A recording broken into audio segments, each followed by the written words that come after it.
नमस्कार दोस्तों। आज हम एक ऐसी कथा की शुरुआत करने जा रहे हैं जो न केवल भारतीय संस्कृति में बल्कि संपूर्ण मानवता के लिए अत्यंत महत्वपूर्ण मानी जाती है। यह कथा है भगवान विष्णु के 10वें और अंतिम अवतार कल्कि अवतार की। हिंदू धर्म के शास्त्रों में भगवान विष्णु के दशावतारों का उल्लेख मिलता है, जिनमें से प्रत्येक अवतार का उद्देश्य संसार में धर्म की स्थापना और अधर्म का नाश करना रहा है। कल्कि अवतार को लेकर शास्त्रों में अनेक रहस्यमयी और प्रेरणादायक कथाएं मिलती हैं। पुराणों के अनुसार जब जब धरती पर अधर्म अपनी चरम सीमा पर पहुंचता है और धर्म का पतन होता है, तब भगवान विष्णु स्वयं अवतार लेकर संसार की रक्षा करते हैं। यह परंपरा सतयुग से लेकर कलियुग तक चली आ रही है। हर युग में भगवान ने अलग अलग रूपों में अवतार लेकर मानवता को अधर्म से बचाया है, चाहे वह मत्स्य, कूर्म, वराह, नृसिंह, वामन, परशुराम, राम, कृष्ण या बुद्ध के रूप में हो। हर अवतार का अपना विशेष महत्व रहा है। अब तक भगवान विष्णु ने 9 अवतार लेकर संसार का कल्याण किया है और हर अवतार ने मानवता को एक नई दिशा दी है। लेकिन उनका अंतिम और 10वां अवतार कल्कि अवतार अभी भविष्य में होना शेष है। ऐसा कहा जाता है कि जब कलयुग में अधर्म अपने चरम पर होगा, तब भगवान कल्कि घोड़े पर सवार होकर हाथ में तलवार लिए संसार में धर्म की पुनः स्थापना करेंगे। इस कथा में छुपा है आशा, विश्वास और नवचेतना का संदेश। कलियुग, जो इस समय चल रहा है, हिंदू धर्म के अनुसार 4 युगों में से अंतिम युग है। इसे पाप और अधर्म का युग कहा गया है, जिसमें नैतिकता और सच्चाई का पतन हो जाता है।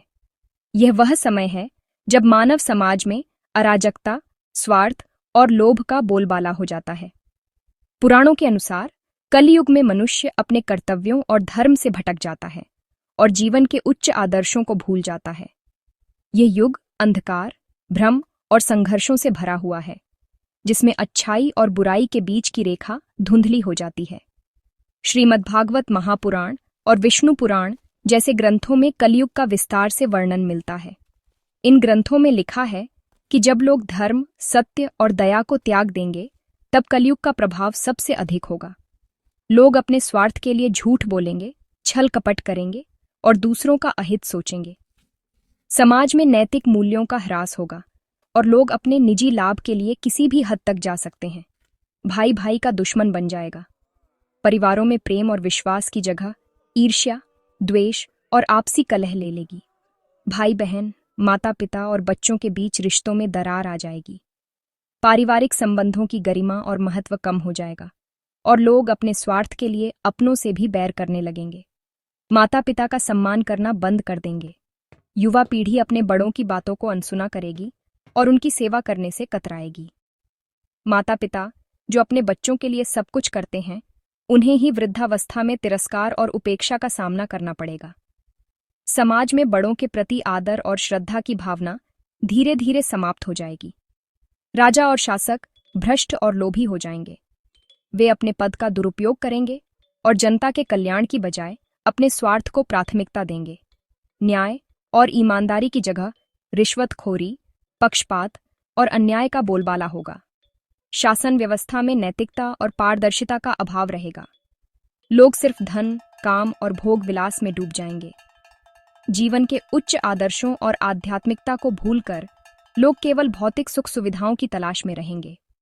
समाज में दिखावा, लालच और भोग की प्रवृत्ति बढ़ जाएगी। लोग अपने जीवन का उद्देश्य केवल ऐश्वर्य और आनंद मानने लगेंगे। स्त्रियों का अपमान होगा और उनका केवल भोग की वस्तु के रूप में प्रयोग होगा। महिलाओं की गरिमा और सम्मान को ठेस पहुंचेगी और उन्हें समाज में बराबरी का स्थान नहीं मिलेगा। उनके अधिकारों का हनन होगा और वे शोषण का शिकार बनेंगी। कलयुग में नारी की स्थिति अत्यंत दयनीय हो जाएगी। चोर, डाकू और अधर्मी ही सम्मान पाएंगे, जबकि साधु संत और धर्मात्मा लोगों को उपेक्षित कर दिया जाएगा। समाज में सच्चाई, ईमानदारी और धर्म की कद्र नहीं रहेगी। जो लोग छल कपट और पाप के रास्ते पर चलेंगे, उन्हें ही प्रतिष्ठा और सम्मान मिलेगा। वहीं सच्चे साधु संत और धर्मात्मा लोग समाज के हाशिए पर चले जाएंगे और उनकी बातों को कोई महत्व नहीं देगा। इस प्रकार कलियुग में नैतिकता और धर्म का पतन स्पष्ट रूप से दिखाई देता है। उस समय धरती पर अंधकार, अन्याय और पाप का साम्राज्य होगा। धर्म के 4 स्तंभ सत्य, करुणा, तप और दान लगभग नष्ट हो जाएंगे। अगले अध्याय में विष्णु यश स्वयं इस अंधकार का वर्णन करेंगे। जब संसार में अधर्म और अन्याय अपनी चरम सीमा पर पहुंच गया था और मानवता अपने मार्ग से भटक रही थी, तब भगवान विष्णु ने अपने 10वें अवतार कल की रूप में अवतरण का संकल्प लिया। यह अवतार धर्म की पुनर्स्थापना और अधर्म के विनाश के लिए था। पुराणों में वर्णित है कि कल के अवतार का आगमन कलयुग के अंतिम चरण में होगा, जब चारों ओर अराजकता और अंधकार छा जाएगा। शास्त्रों के अनुसार मेरा पुत्र उत्तर भारत के एक छोटे से गांव शंभल नामक ग्राम में जन्मा था। यह गांव अपनी पवित्रता और धार्मिकता के लिए प्रसिद्ध था। यहाँ के लोग सरल, ईमानदार और धर्मपरायण थे। उसके जन्म के समय गांव में एक विशेष उत्साह और दिव्यता का अनुभव हुआ, मानो संपूर्ण प्रकृति ने उसके आगमन का स्वागत किया हो। कल्कि के पिता का नाम विष्णु यश था, जो अपने धर्म और सद्गुणों के लिए विख्यात थे। मैं, सुमति, अत्यंत पुण्यवती और करुणामयी थी।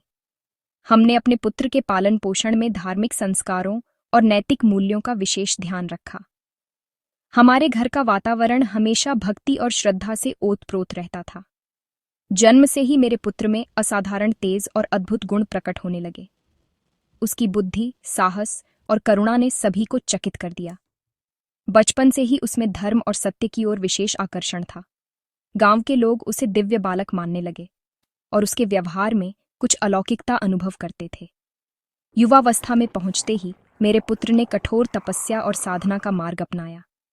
उसने गहन ध्यान और तप के द्वारा भगवान शिव को प्रसन्न किया। उसकी साधना इतनी प्रबल थी कि स्वयं महादेव प्रकट हुए और उसे दिव्य अस्त्र शस्त्र प्रदान किए, जिससे वह अधर्म का नाश कर सके। यह वरदान उसके जीवन का महत्वपूर्ण मोड़ था। मेरे पुत्र को भगवान का आशीर्वाद और ऋषि मुनियों का सहयोग भी प्राप्त हुआ। उनके मार्गदर्शन और आशीर्वाद से उसका आत्मबल और भी दृढ़ हुआ। इन सभी दिव्य शक्तियों और आशीर्वादों के साथ उसने धर्म की रक्षा और अधर्म के विनाश का संकल्प लिया। मेरे पुत्र कल्कि का दिव्य रूप अद्भुत है। वह श्वेत घोड़े देवदत्त पर सवार होकर प्रकट होंगे और उनके हाथ में एक चमकदार दिव्य तलवार होगी, जो पापियों का संहार करने में सक्षम होगी। जब कलयुग अपने चरम पर होगा, तब मेरा पुत्र कल्कि अवतार अधर्म और पाप का नाश करने के लिए आगे बढ़ेगा। वह सबसे पहले दुष्ट राजाओं और भ्रष्ट शासकों का संहार करेगा। फिर चारों दिशाओं में फैले चोरों, डाकुओं और अधर्मियों का नाश करेगा। उसका घोड़ा इतनी तीव्र गति से दौड़ेगा कि पापी भाग भी नहीं पाएंगे। उसकी तलवार से निकली हुई चमक से ही अधर्मी भयभीत होकर नष्ट हो जाएंगे। कल्कि अवतार अकेले नहीं होंगे। ऋषि मुनि, देवता और धर्मात्मा लोग उनका साथ देंगे। सभी मिलकर धरती को पाप और अधर्म से मुक्त करेंगे। शास्त्रों में वर्णन है कि कल्कि अवतार की शक्ति इतनी प्रचंड होगी कि उनका मात्र नाम सुनकर ही दुष्ट भाग खड़े होंगे। जब कल्कि अवतार अधर्म का नाश कर देंगे, तब धरती पर पुनः धर्म और शांति की स्थापना होगी। सत्य, दया, करुणा और तप फिर से लौट आएंगे। मनुष्य ईमानदारी और धर्म के मार्ग पर चलने लगेंगे और इसी प्रकार कलयुग का अंत होकर नया युग, सत्य युग प्रारंभ होगा। इस कथा से हमें यही शिक्षा मिलती है कि चाहे अधर्म कितना भी प्रबल हो जाए, चाहे पाप कितना भी बढ़ जाए, अंत में धर्म और सत्य की ही विजय होती है। आइए हम भी अपने जीवन में धर्म, सत्य और सदाचार का पालन करें। भगवान विष्णु का यह संदेश हमेशा याद रखें कि जब जब अधर्म बढ़ेगा, मैं अवतार लेकर धर्म की रक्षा करूंगा। जय श्री विष्णु।